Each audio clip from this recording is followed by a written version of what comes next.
Assalamualaikum warahmatullahi wabarakatuh. Di sini saya sebagai pemateri pertama yang akan menjelaskan tentang aliran-aliran utama psikologi. Nah, aliran-aliran utama dalam psikologi itu yang pertama ada aliran strukturalisme. Apa aliran strukturalisme? Nah, aliran strukturalisme itu merupakan aliran pertama yang ada di dalam psikologi yang dipelopori oleh Wilhelm Wundt dan dikembangkan oleh muridnya, yaitu Edward B. Teichner. Fokus utamanya adalah menganalisis elemen dan dari pengalaman sadar manusia melalui metode introspeksi terlatih. Nah, selanjutnya kedua itu adalah aliran fungsionalisme. Apa itu aliran fungsionalisme? Aliran fungsionalisme itu muncul sebagai reaksi terhadap aliran strukturalisme tadi. Nah, tokohnya yaitu William James dan John Dewey. Fungsi biologis dari aliran ini yaitu untuk melihat respon. Contohnya seperti seseorang melihat seekor ular. Nah, yang dilihat adalah responnya. Pertama, tubuhnya gemetar atau jantungnya berdebar dan ingin berlari menjauh. Nah, itulah aliran fungsionalisme. Aliran fungsionalisme ini berpendapat bahwa emosional muncul karena rangkaian reaksi tubuh tersebut. Begitu, dengan kata lain kita merasa takut karena ada sesuatu yang bikin kita takut, jadinya kita berlari. Selanjutnya ada aliran behaviorisme. Nah, aliran behaviorisme itu menolak pada pendekatan introspektif dan menekankan pentingnya perilaku yang dapat diamati secara objektif. Tokoh utama aliran ini adalah John B. Watson. Nah, selanjutnya setelah aliran behaviorisme ada aliran psikoanalis. Nah, aliran ini dikembangkan oleh Simon Freud yang memandang bahwa perilaku manusia sebagian besar dipengaruhi oleh dorongan bawah sadarnya. Nah, konflik masa kecil atau dinamika kepribadian, ego, dan superego, dan lainnya. Selanjutnya ada aliran humanistik. Aliran humanistik sendiri adalah aliran yang muncul sebagai respon terhadap determinisme, behaviorisme, dan psikoanalis. Nah, tokohnya adalah Carl Rogers dan Abraham Maslow. Selanjutnya ada aliran kognitivisme. Aliran ini berkembang pada tahun 1950-an sebagai kritik terhadap aliran behaviorisme tadi. Fokusnya adalah pada proses mental internal seperti persepsi, memori, dan pemecahan masalah. Nah, yang terakhir adalah ada aliran biologis dan neuropsikologi. Nah, aliran ini menekankan pada pentingnya faktor biologis seperti genetika, neurotransmitter, dan struktur otak yang menentukan dalam perilaku dan pikiran manusia.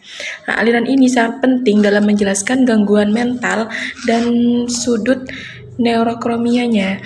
Nah, seperti skizofrenia, depresi. Nah, contohnya adalah pengaruh neurotransmitter tersebut terhadap depresi.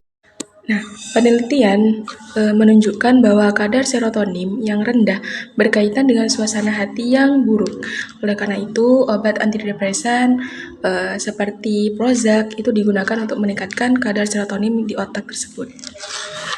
Baik, saya Siti Vera sebagai materi kedua yang akan menjelaskan tentang tokoh-tokoh psikologi. Di antaranya ada Wilhelm Wundt, yang dimana Wilhelm Wundt ini lahir dari 1832 dan wafat di tahun 1920.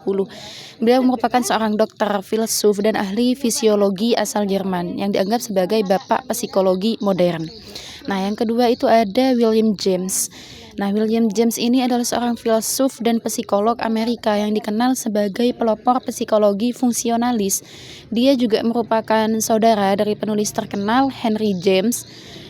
William awalnya belajar kedokteran di Harvard, namun beralih ke psikologi dan filsafat setelah tertarik pada dinamika kesadaran manusia.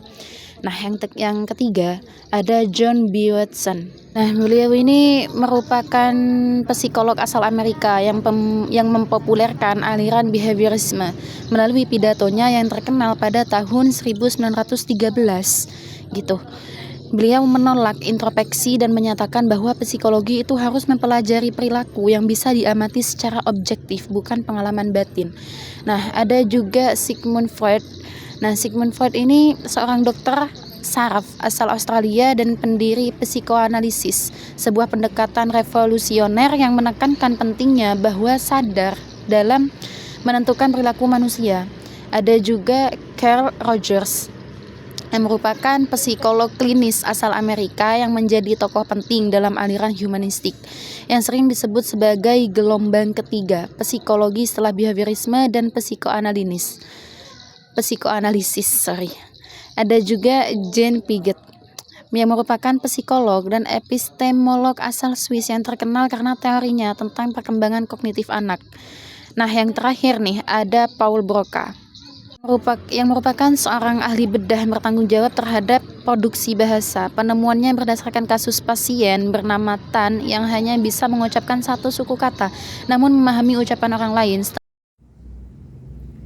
C.